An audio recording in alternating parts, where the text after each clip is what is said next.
Ju njohi me shtypin e ditës e hënë 26 maj, në faqen e parë të gazetës Panorama do të lexoni alarmi i ekspertit, siguria ushqimore sa të rrezikuar janë shqiptarët, ngjarja e helmimit të 70 fëmijëve në një kopësht në Gramsh nga ushqimi kontaminuar me salmonel, ka ekspozuar një zinxhir dështimesh institucionale nga kontrolli i produkteve ushqimore deri te reagimi vonuar i autoriteteve. Marrja e mandatit, raportet me Ramën, pritshmëritë e qeverisë së re dhe apeli për drejtësinë, flet ish-ministri Fatmir Gjafaj. Rikthehet kuvendi aktual kur do të jetë seanca e radhës. Në shtator do të konstituohet parlamenti i ri. Nga 1 qershori, pensionet italiane si bëhen llogarit për shqiptarët, Elmazi, 2 kushtet. Të plot këtë artikull dhe detajet të mëtejshme gjeni në faqen 11. U shpalli çmendur dhe u la i lirë si i shpëtoi burgut Paolo Coelho.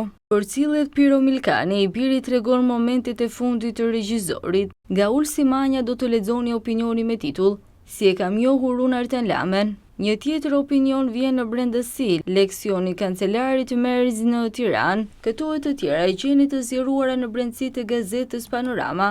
Vazhdojmë të me ditën. Pensionistë që punojnë, dalja në pension ka nënkuptuar kohën kur duhet të pushoshe të merresh me gjithçka që nuk e mundur deri atë ditë, por po ndodh një fenomen, për disa sepse duan punën e për të tjerë sepse ndihen të detyruar nga shifra pamjaftueshme në fund të muajit. Të dhënat e publikuara në shkurt të vitit 2025 treguan se popullsia mbi 65 vjeç ishte rreth 34% e forcës së punës. Raporti i varësisë të moshuarve ndaj forcës së punës është shumë më i lartë se në vitin 2011. Si mbijetoi Kodiku, dokumenti i Ralli Beratit që daton nga koha e Justinianit. Rasti Kavajës, një shekull dashuri për futbollin, por pa stadium. Ikja e artistit, shuhet regjizori i njohur Piro Milkani.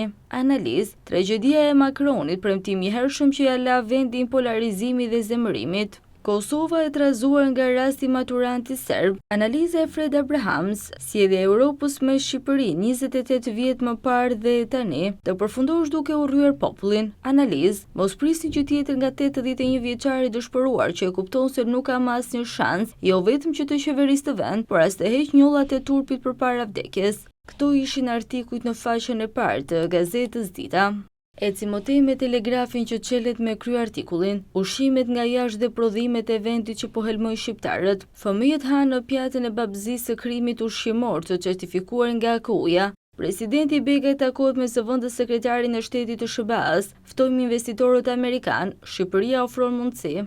Avokat Bledi Dervishaj, KQZ dështoi me sukses me votën e diasporës, rekomandimet e qeverisë për SPAK orientuese, jo detyruese.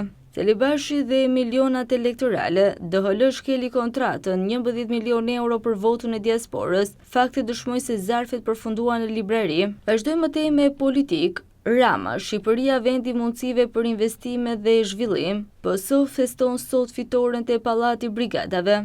Petrit Malaj, garantojmë sistem tatimore doganor sipas BE-s. Xhelal Msiu, duhet qeveri teknike për të garantuar lirinë e votës. Dhe Petrit Vasili, 11 maj me 0 alibi si në shqipe dhe në anglisht. Pas gazetës Telegrafi vazhdoi me fjalën. KQZ certifikon zgjedhjet e 11 majit, PD nis ankimet në KAS dhe Kolegj Zgjedhor. Pas certifikimit të zgjedhjeve nga Komisioni Qendror Zgjedhor, Partia Demokratike do të fillojë luftën institucionale për t'i kontestuar ato. Përfaqësuesit ligjor po bëjnë gati raportet për të shkuar në KAS dhe Kolegj Zgjedhor. Helmohen fëmijët në kopësh nga salmonela. Salmonela ka prekur më të dobtit, fëmijët e një kopshti shtetëror në Gramsh. 10 fëmijë janë paraqitur në spital me simptoma të rënda helmimi. Prindrit kërkojnë transparencë dhe ndëshkim të përgjegjësve. Kompania e ushqimit është zgjobitur në vitin 2023.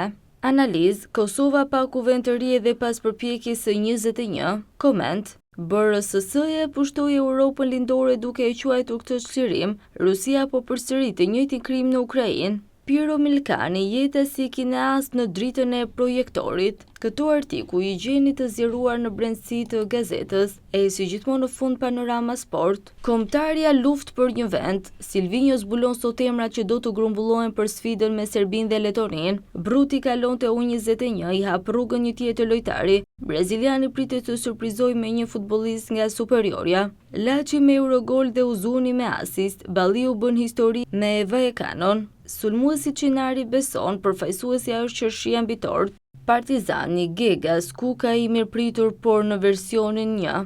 Verdhe Blut, Mjaki dhe Leshi, dyshja kërkohet nga Elbasani. Bardhe Blut, Tirana ka seriozisht Dore Don Gjigjën. Vlorë, flamurtari pa trajner, Idrizi ndryshon mendje. Eci më tej me Serie A, Ismaili në Serie B, Juventus në Champions. Angli, mbyller Premier Liga, festojnë City, Chelsea dhe Newcastle. Spanjë, adios Ancelotti, bienvenido Xabi Alonso. Dhe në fund Formula 1, Norris bën ligjin në Monaco, Leclerc e Ferrari në podium. Dhe me titull kryesor të gazetës Panorama Sporti përfundojmë leximin e shtypit për ditën e sotme.